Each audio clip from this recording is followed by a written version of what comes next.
Greetings, everybody. Welcome to another AVA Interviews. I have with me a special friend, a brother of mine, Jacob Campbell.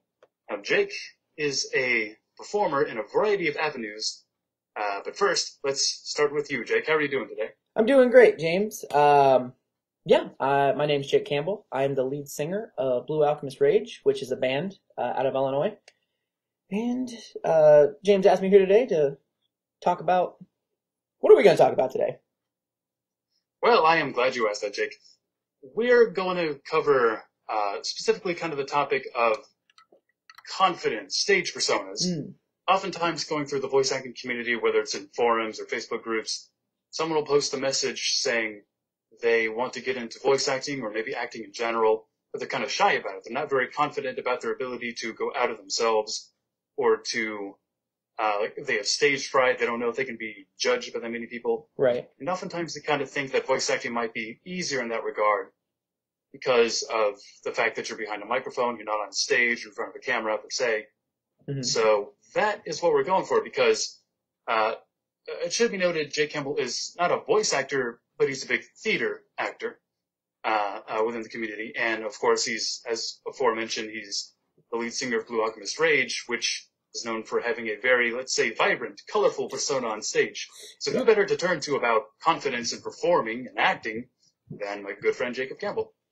Well, I will see what I can help with. So as far as like confidence goes, we'll kind of start there. It's something you kind of have or you don't. Like you can gain confidence, you can still, but there's got to be like that initial spark to, I want people to see what I have, and then I want to share that with everybody. So you have to have that want of wanting to share your gifts to the world, I think, to start. Right, there has to be that fire in your soul, so to speak, the passion that keeps you going. If acting is something that you're kind of interested in, but you don't really know, there's only so far you can go, right? It has to be something you really feel deep down that you have to do. Right. Or you're going to go insane, right? If you treat Otherwise, there's kind of a limit how far you can go in some ways. Absolutely. So, in your opinion, I like to start a lot of interviews with a very broad, general question, and then we delve down into the deeper sorts of questions. Okay. And this, the general question I wanted to start with this time was, exactly in your own words, how important would you say it is to be confident in acting and have kind of a tough skin as an actor? Is shyness something that really needs to be overcome and pushed aside to really bring the most out of yourself as an actor? Or is it something that, like say voice acting, it's okay to be a little shy or still have a kind of a lack of confidence, but still do okay in acting? I think it's I think the best way to kind of go about that question is just you have to have confidence to either get behind a mic, to get on stage, to do anything like with a theatric feel to it. You have to have that confidence to get on stage. But as far as totally overcoming your shyness, I think that depends on the performer and on the entertainer, because I work for a local theater, and we get different acts that come in, and some of them, they walk in easy breezy, nothing to them, and then there are a couple of comedians that I saw that got real nervous. I mean, severe stage fright, getting sick to their stomach and all this, but then like towards the end of it, right before they get on stage, they would like channel that into their act as well. So I think you have to take the gifts that you have mixed with the passion that you have for your art, and then use that to its best advantage. It certainly is a unique perspective. It is worth mentioning also to our listeners here that Jake Campbell is not just a theater background, but actually has connections to a theater. You've done it all, Jake. You've been on that stage. You have seen people on that stage. You have worked with people on that stage. You have been bodyguards for the people on that stage. You've had this connection with the theater. The theater that we have in our town, I've done almost every job that you can do in that theater. My dad put the carpet into the theater. I helped do that when they were rebuilding it. And then I worked there as a dishwasher for a while, as a cook. I did security. And our last big show, we performed at the theater. So I've been everywhere with that. Yes. Yeah, so you do bring this perspective on Mm-hmm. not just what it is to be an actor on stage, but working with all kinds of actors and Right. comedians, musicians, performers of all stripes. Yep. So Magicians. you have a perspective on magicians, yes. Mm-hmm. I don't think I ever got to saw The Magician there, but those were some of my favorite shows. Magicians are some of the best actors you will see. Because if you think about it, acting is just, it's kind of lying. Like, you're just creating you have this character that you have to be, and all the magic is just misdirection. So it's just like, those people are amazing. That's where I'm going to leave that. It's true. I guess that's where the real magic lies on a magician, is the power to redirect. Mm-hmm. Not just knowing how to do the trick, but making sure nobody catches you doing it. Exactly. So, delving into that was our kind of our broad question of what can you do with confidence and shyness. And as you said, you kind of play to your strengths. There are people who maybe a little on the shyer side, or not very loud or bubbly or outgoing, but they can channel that into various characters. Right. And then, of course, there are those who can be very vibrant and very loud while on stage and are perfectly at home. And we want to see if we can kind of take this in a direction of, say, if someone, like a voice actor got a role in an anime, and it was either a very loud, cutesy character or a harsh demon type character. Right.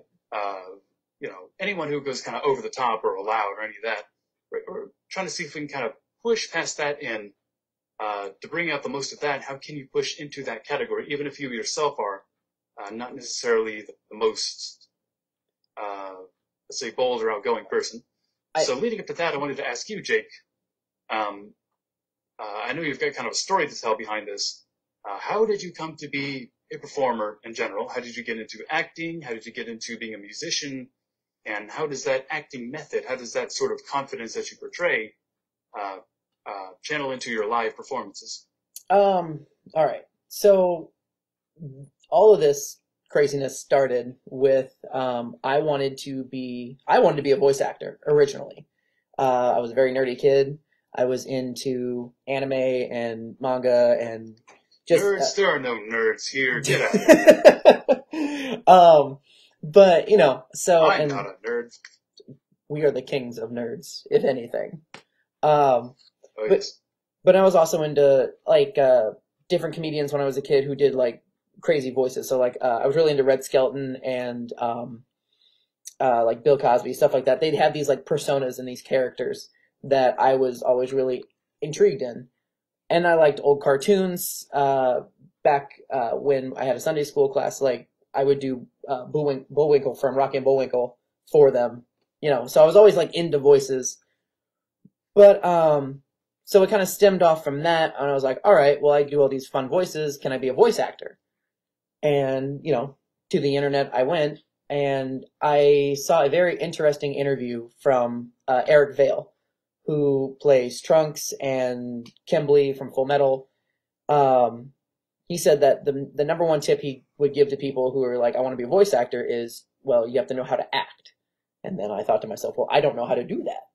So we drove a couple towns. We're from a pretty small town, but we drove a couple of towns over, and we found this theater group, and I did my first play, and it was okay. It wasn't great. But then that's better than I think a lot of people could say or hope for a lot of their beginnings. It was okay. Yeah, it was nothing caught on fire. It was no. I kept most of my clothes on. It was great. So he was tempted. If you knew my old director, which I will get to that. So it started from there, and then during auditions for that play, or during rehearsals for that play, we had an audition for a musical called Guys and Dolls, and I was like, oh, cool, I'll go audition for this small part. And they're like, well, it's a musical, you're going to have to sing. And I'm like, cool, I'll stand in the back and be in the choir and not have a huge role or a big singing part. So I went in for a semi-smaller role, and on the way up, my mother talked to my director, which is never a good thing because it usually ends in me embarrassing myself. And she said, hey, he can sing, really well. My mom bragging. And she goes, oh, really? So I went up, I did my audition. They had me sing. I sang All My Life by the Beatles. And I got the lead role, which was Sky Masterson. So it kind of just stemmed from there. And that was also... So much for being back in the choir. Yeah, no, the choir thing did not happen. But doing that, it really... I was thrown into the lead role. I was thrown in the spotlight, and that was my start of the drug of theater, as I like to call it, because it was like my first... There was a crowd of people who came to see me, and I'm just selfish and, vain enough that I'm just like, I love that. So... I hope you don't mind if I steal that line, the drug of theater. Yeah, it is. Actually... It is. We've talked about this in my band. We talk about it in my band a lot because my band we're kind of weird for bands around here. We go to the parties and stuff, and we go to these we play in bars and all this, but we don't play shows drunk. That's kind of one of our band rules, and we don't obviously play shows on any kind of drugs. So we laugh and say we don't really need it. We kind of got the drug of the stage was what we would call it, but then that kind of stemmed from the drug of theater. So. Just a interesting perspective on that. Yeah. So after Guys and Dolls, where you were singing not in the background, but very much in the foreground, where did that stem? Where did the drug of theater begin to take you? Then it took me to my next role, which was in Joseph and the Amazing Technicolor Dreamcoat, and where I played Pharaoh. And I just kept doing musicals. I did musicals for about 7 to 8 years. But during that time... For someone who wanted to be in the background in the choir. I was hooked. I was like, all right, I have to be the loudest. I have to be the most obnoxious role. We did another show called Little Shop of Horrors where it was an 18-person cast, and I had 9 parts. So that was... If there is an overdose, that would be it. Yeah, you were like Antonio Banderas and Evita, just showing up everywhere to move the story along. Basically, yeah. There's someone new in every scene. But that show was probably the most influential. Also, it was my last show with that particular theater group, but that was a show where I met my current guitar player. And I think I was 19 or 20, and he was 17 or 18. And I was like, yo, you play guitar? And he's like, yeah. And I'm like, yo, I want to be in a band because I've been, this punk metal kid forever. So I want to be in a band. And we got together. We wrote a song called Not a Blackout. And Blue Alchemist Rage was kind of born that way. So if it wasn't for just that basic love of theater and acting and vocal manipulation from wanting to be a voice actor, I would have never been where I'm at right now. So that's kind of where the bow lies. Yeah, in a way, this really does tie back into the love of voice acting, which got you into acting in general, which got you onto a stage doing all kinds of other things. Right. So if there's a lesson to be learned here, it is take the plunge, I suppose. Absolutely. Even if you're scared, if it really is something you want to do, are you going to hold yourself back and never take that chance? Right. Or are you going to stretch outside your comfort zone? Even if it isn't comfortable at the moment, what I at least like to ask myself is, would I ever be comfortable letting this go? Even if it's hard for me to do or uncomfortable or I'm kind of scared or I want to stay away from it. If I think myself at 30, 40, 50, am I going to look back and say, man, I just wish I could have done this? Right. If that is the way you feel about something, take the chance. Yeah, absolutely. Try and get on stage somewhere or start somewhere. Pull the thread. See where it goes. Every great adventure starts with the first step, right? Sometimes that step might be bigger than others, but you got to take it. Right. And on stage, you are known for, at least with Blue Alchemist Rage and of course with theater, there are various roles, but you tend to have a very, let's say, big personality. You do tricks and stunts. You interact with the audience. You get them hyped up, and that's not necessarily an easy thing. I imagine that sort of thing going outside of your natural comfort zone would be kind of hard for a lot of people, trying to really drum them up and yell to the crowd and all that. Good. Sorry. Oh no, you're good. Did you have a point on that? I think with me, I kind of have this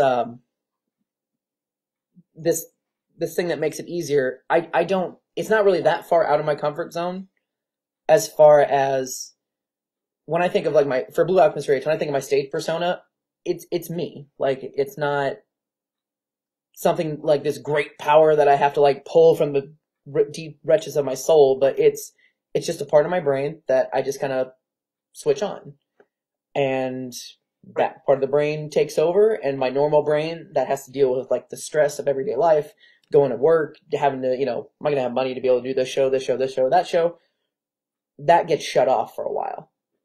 So that the normal function, like the side of my brain that just does the everyday stuff that I don't want to do, it gets to take a breather.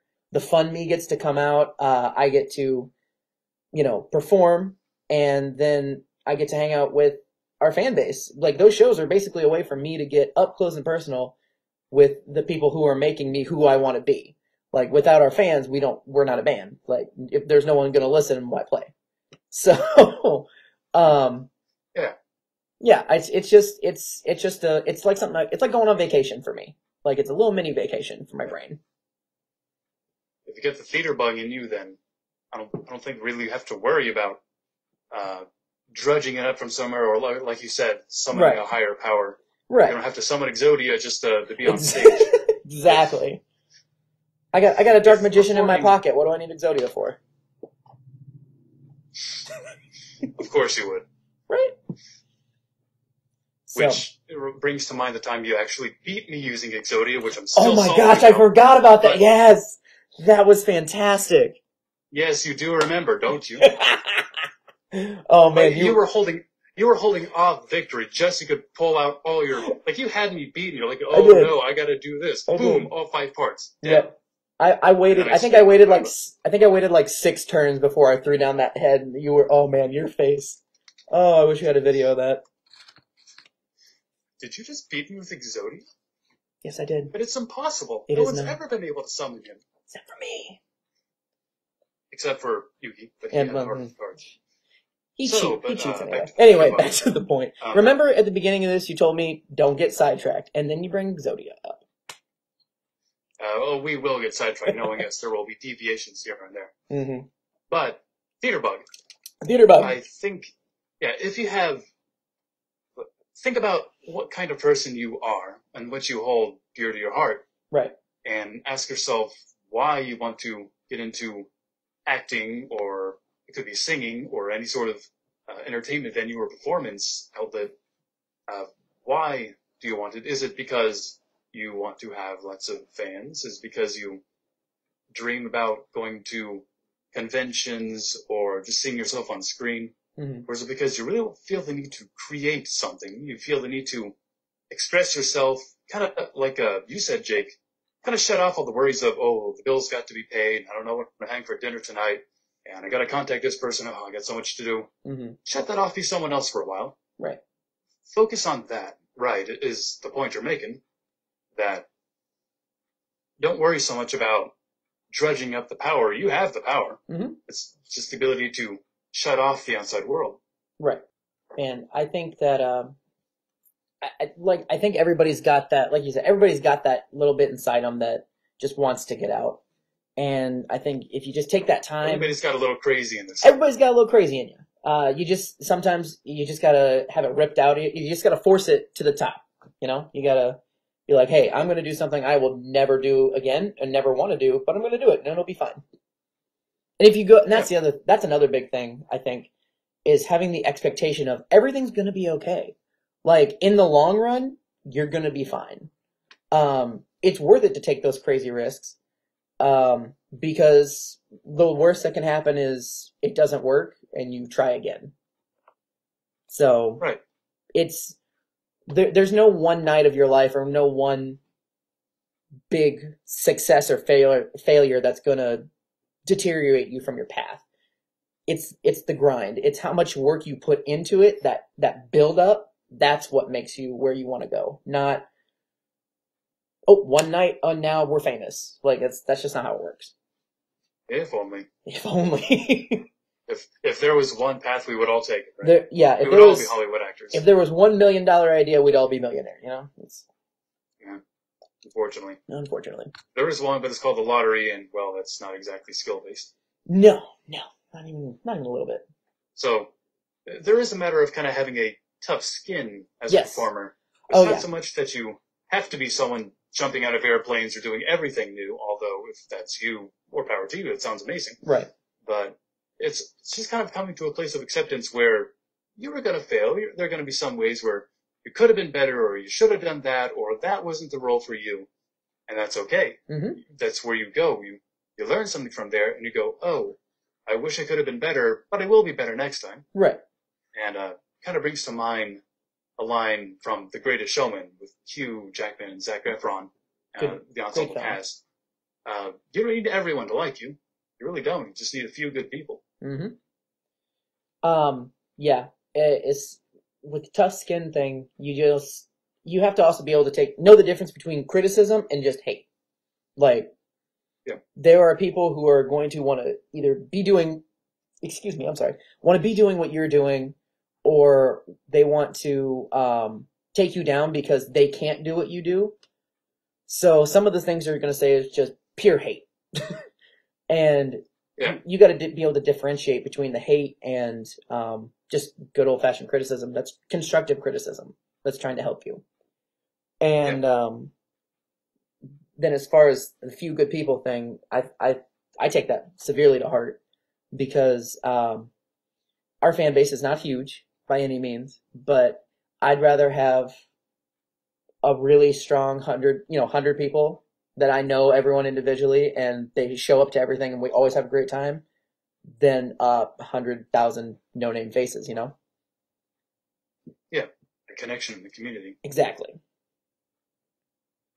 And I think kind of the distinction between, like you said, constructive criticism and just outright hate. Yes. Is constructive criticism will make you better, so it's good, even if it stings a little bit because it makes you know that you could have been better. It's good. It's there to make you better. And just outright hate, it's just hate. Don't listen to it. Yeah. There are always, that is the risk you take when you become an entertainer or performer of some sort. When you keep things small, a lot of times you get people who are kind of go one-on-one with you, kind of like you said with the 100 fans that you interact with as opposed to 100,000 that are nameless faces. Mm-hmm. It becomes very personal. People tend to kind of treat you a little better, but the more you grow, which is often the plan as any sort of entertainer, you want to improve yourself and go on to bigger and better things, people start treating you less like a person and more like an icon, a celebrity. So that's when the comments may start of, I didn't like that performance. Oh man, the guy sucks at acting or singing. Or I just wish they would go away. And it's going to come. The more you grow, the more people kind of forget you're a human being. It's the risk you take. But that doesn't mean it's not worth doing. Remember, if you have that creative bug in you, the drug of theater, that's who you are. Exactly. So you don't need everyone to agree with you. You just need a few good people. Exactly. If you're still making people happy, that's all you need. Not everyone's going to be happy with what you do, but all you do is make a few people happy. I think a good example is a lot of people will tell you that you suck. But the people who tell you that you suck and here's why, those are the people you need to listen to. That's another good point.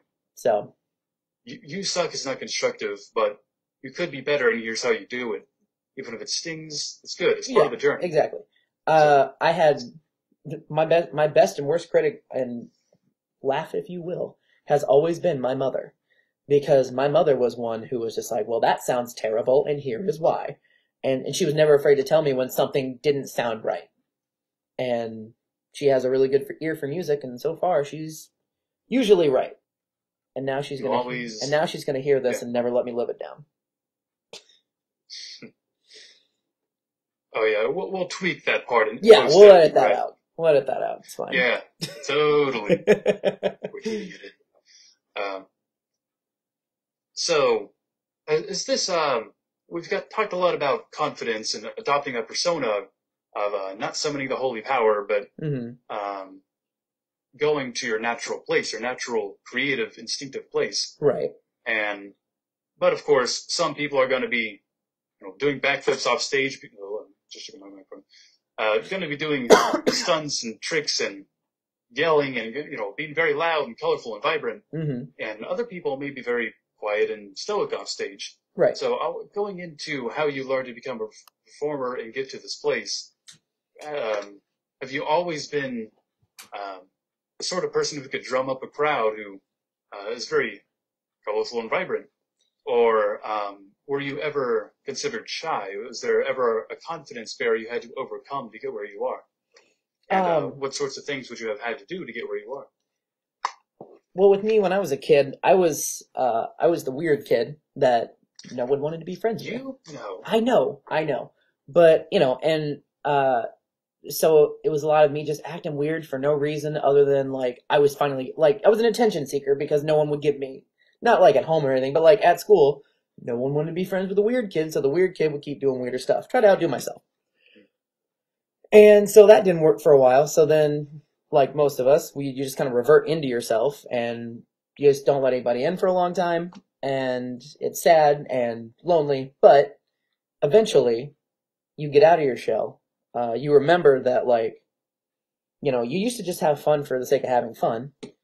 And I kind of just embrace that, I guess. The best part of doing a show is not the build up. It's not the after, it's during. So you wait for that, I guess. But as far as when the confidence hits you back, it's you when you're reverting in on yourself, you kind of look at, for me, it was, that's when I started getting into anime and manga a lot more. So I saw all these really, cool archetype shonen type characters that always had the dark long hair and were always cutting people up with swords. And it was really cool. So I wanted to have that kind of cool leadership quality that I couldn't have, I didn't have at that point. So then when it came time to do the shows and the persona started happening, it was just this, I kind of just go all out. I lay it all out, and I like that. I feel like I have this, being able to get the fans hyped up and being able to get the crowd on their feet. That's the first thing I try to get them to do. So there's this leadership quality that I don't feel like I have in my regular life, but I do when I'm on stage. So, yeah. Yeah, that's just kind of a point to be made there, too. There are tons of people out there who say that actors are kind of a waste of space, that they're not doing an important job, that, there are people out there who work 8 hours a day to put food on the table, and then we just go out here and do voices and get paid for it. But it's not necessarily the case, because as Jake just pointed out, even something as simple as getting into a story, watching a show, can impact you. It can say, I like what this person is doing. I like this story being told. I agree with these themes. How do I incorporate that into my life? So even if you think that your work isn't necessarily important, it really kind of is. You really could touch someone's life and change their trajectory in the way they're thinking. So in Jake's case, it was kind of gaining the confidence and the ability to go out and have that suave kind of swagger to know what you're doing. I think if I really think about the band itself, because you made a really good point, you never know who you're going to influence. I think the three biggest influences for me during the creation of this band, one was the show Full Metal Alchemist. Two was the band My Chemical Romance, aesthetics wise, and then three was Power Rangers, but that's a way different. That one's a bit more of a stretch, but at least for the first two, I can say I think of who my favorite character in Full Metal is Ed, and I think of how much I just wanted to learn about Vic Mignogna, the voice actor, and I just remember being in 6th, 7th grade in my mom's living room on dial-up internet trying to figure out what other animes he had been in and then watch all of them. So And then, I think about of when I first heard My Chemical Romance, the first time I saw their music video, first one I ever saw was Helena. And I looked at what Gerard was doing. I was like, I want to do that. Like whatever he did I want to do that. That just looks like fun. So, and kind of knowing their backstories, they were just, they were me at one point, if that makes sense. Like they were listening to music or watching something that just made it click. Like that's what I want to do. And I just think it's a really cool way that we're all kind of connected. Yeah, it's a matter of passing on legacies. Mm-hmm. Mm-hmm. One person's behavior can influence another person to be even better. Absolutely. So, were there ever moments during your growth process, and perhaps even now as a performer, whether you're acting or singing or doing any of the other crazy things you do, what sorts of things might challenge you? Like maybe a certain incident early on that might have shaken your confidence, or anything that might have attempted to beat you down, or people telling you that you should be doing something else, or what sorts of things that other people might have come across that discouraged them have you been through, and how did you overcome these things? The two scariest moments where my confidence was shaken, for the band at least, the two scariest shows for me were the very first show we played. Me and Dustin played together. We weren't even Blue Alchemist Rage yet. We were another band called Wings of Icarus, and we opened up for a band called Soil. And this was Dustin called me a week before this show and said, "Hey, I need a band in a week. You want to be my lead singer?" And I'm just like, all right. So I learned all these songs in a week. I had lyrics on stage, which is a bad habit that has stayed through when I have to do cover songs. But that was the first time I was like, okay, I'm in a band. What do I do? Like, I know how to do theater stuff, but like, that's when that first big switch transition came. So, we did it, and it was a lot better than I expected. I was very happy with it, and that my confidence was just so shook that by the end of it, it would just rebuild it. It would, it was 10 times as strong. So we started doing more. And then the second was, our band had taken like a 4-year hiatus. Dustin moved down to Tennessee. I was going through some stuff, and so we'd taken some time off, and the first kind of comeback show, this was like 2 years ago. That first show, I was terrified because I had to live up to a reputation that I had set for myself that I didn't know if I could still do. I didn't know if I could still flip that switch. And thankfully, I did. And we've come back stronger than ever. So I think it's not a bad thing for your confidence to get shaken, but you got to realize it's what you do with that. If you cower back, bad things will probably happen. But if you just headstrong, go in head first and just have fun, your confidence will grow 4 times as strong. So what was the thought process behind, let's say, the second time your confidence was a little shaky after your 4-year hiatus? Getting back into that, what helped you to flip that rusty switch of delving into the part of you that's creative and imaginative? How did you, was it just something you went for, or was there like a thought process or a ritual or anything that helped you get back into that state of mind? Theatrics got me into this situation, so I figured it would also get me out. And I'm always a pretty literal person, 9 times out of 10. So I was like, okay, well, I have to take the mask off that is Jake to become the Blue Alchemist again. So I grabbed the most weird clothes I could find. I had this blue poncho that I put on underneath a skeleton like Under Armour suit and a Peter Pan shirt. And I thought I still had it on the wall. I had this mask. It was a literal mask I just put on, and that mask was, who I walk around as every day. And then when I got on stage, I took the mask off, and it was like riding a bike. I was back. So the literal interpretation of taking off my everyday mask to become the Blue Alchemist just it helped me. It's an interesting point of view. In case anyone's taking notes on what sorts of things they can do, well, finding a way to flip that switch to where you can instantly go into one mode or another, it sounds like it really helps. Sometimes just being straightforward and literal. It's like a lot of singers and songwriters now. Hi Nina, sorry, my dog just jumped me. Anyway, a lot of songwriters, they get so lost in metaphor they forget that we're real people and we just want to talk to each other sometimes. Yeah. You know.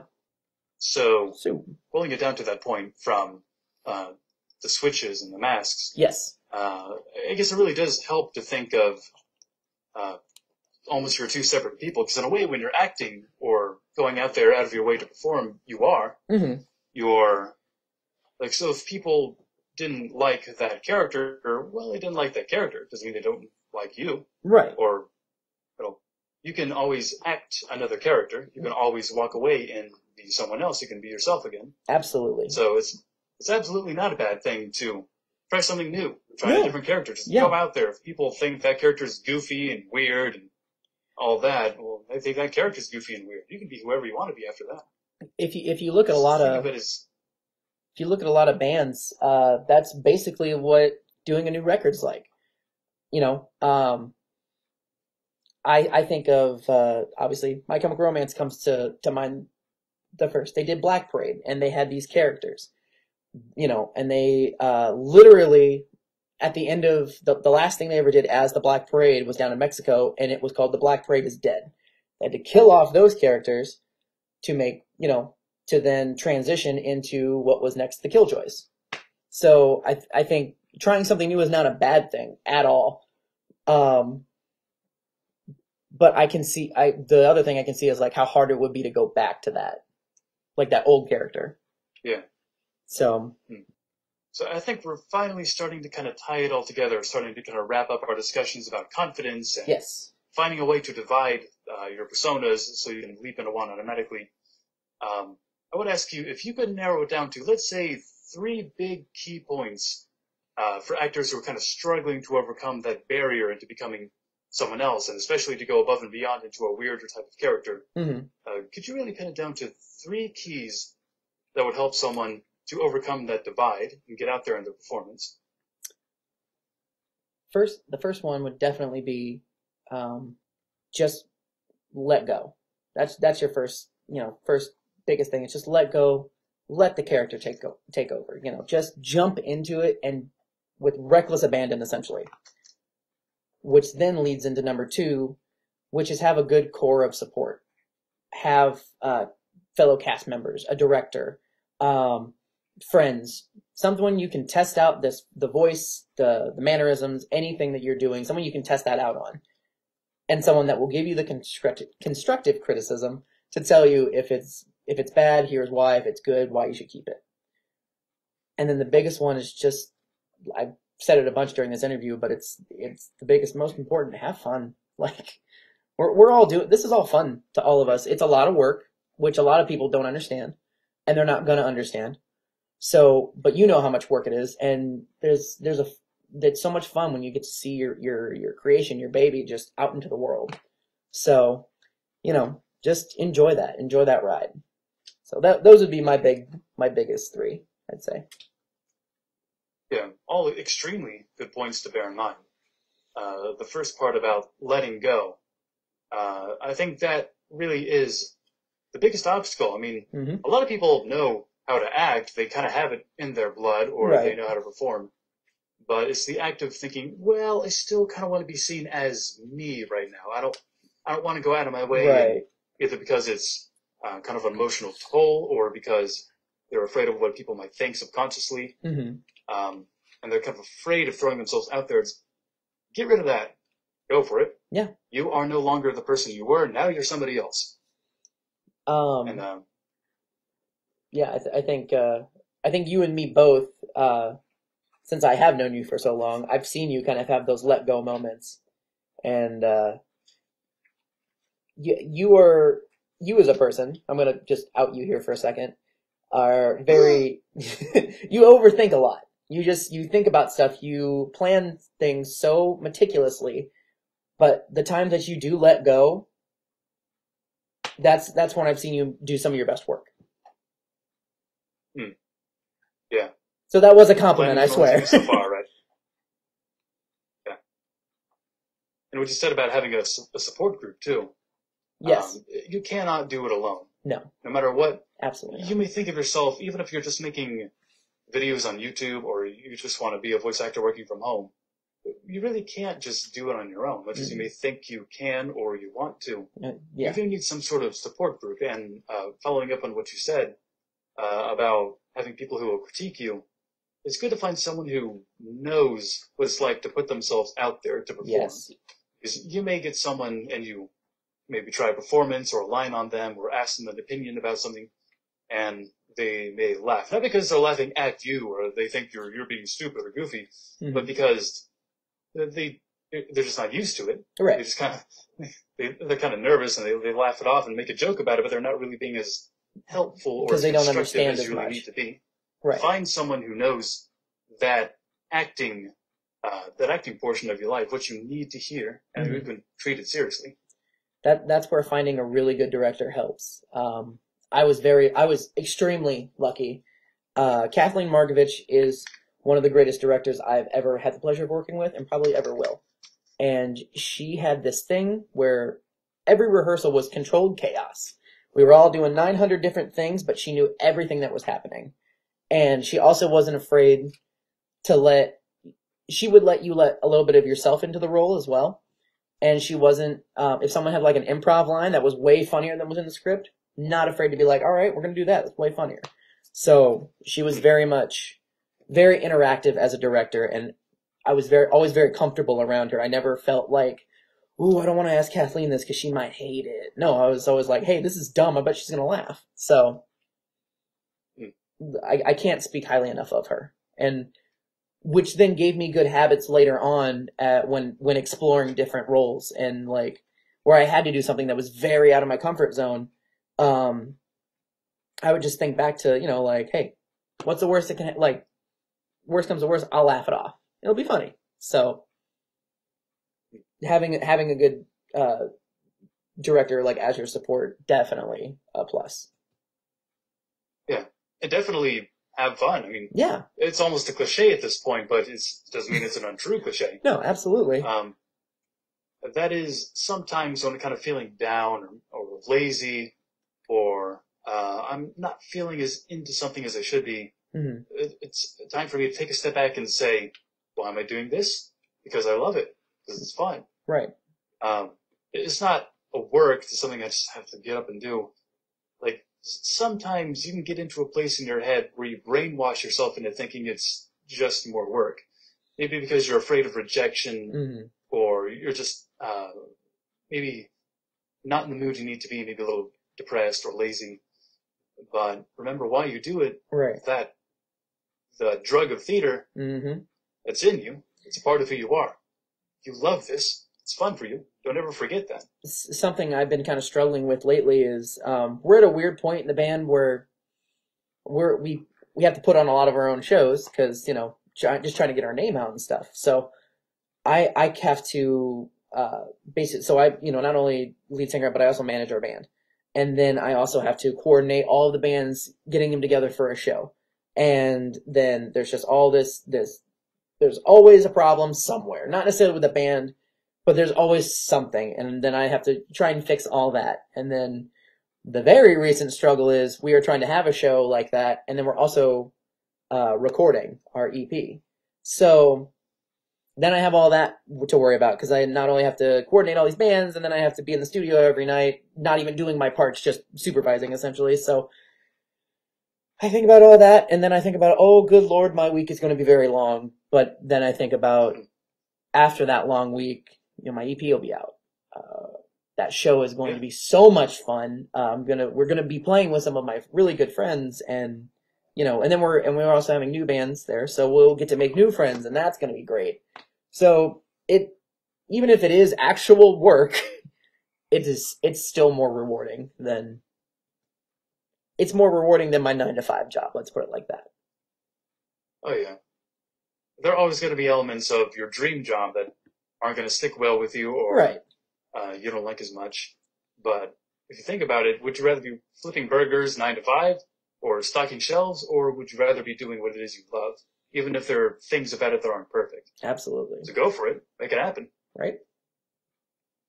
But that being the case, I think we're about to wrap it up for the interview. I want to thank you very much, good friend Jacob Campbell.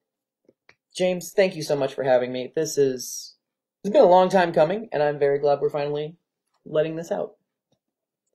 Yeah, this was, I think, a good conversation. Absolutely. That a lot of people would need to hear, because a lot of people are thinking about taking that plunge, or they just don't really want to commit to it. And I think step one is asking yourself, is it something you really want to do? Is it something you thought is kind of neat, or is it something you really have to do? And it's okay to dip your toes in the water, try a little of this, a little of that, see if it works for you. And if it doesn't, it's okay to back out. You tried it. Right. And if you find that you really got onto it, go for it. That's who you are. It's what you're best at. Absolutely. Really. It's what you're going to enjoy the most. Do it. I think if anyone who is listening to this and is still stuck to this point, if you're on the fence about trying something that you think might lead you to what you truly love to do someday, just do it. Like that. If you need any sort of validation, here it is from me, Jake Campbell, lead singer of Blue Alchemist Rage. Do it. Put that on my credit card, or on my business card. Exactly. So write it down on your schedule. Don't shirk from it. Absolutely. Do it. Do it. I'm also going to, if you don't mind, I'm going to steal like a minute of your time, because I would like to plug my next show.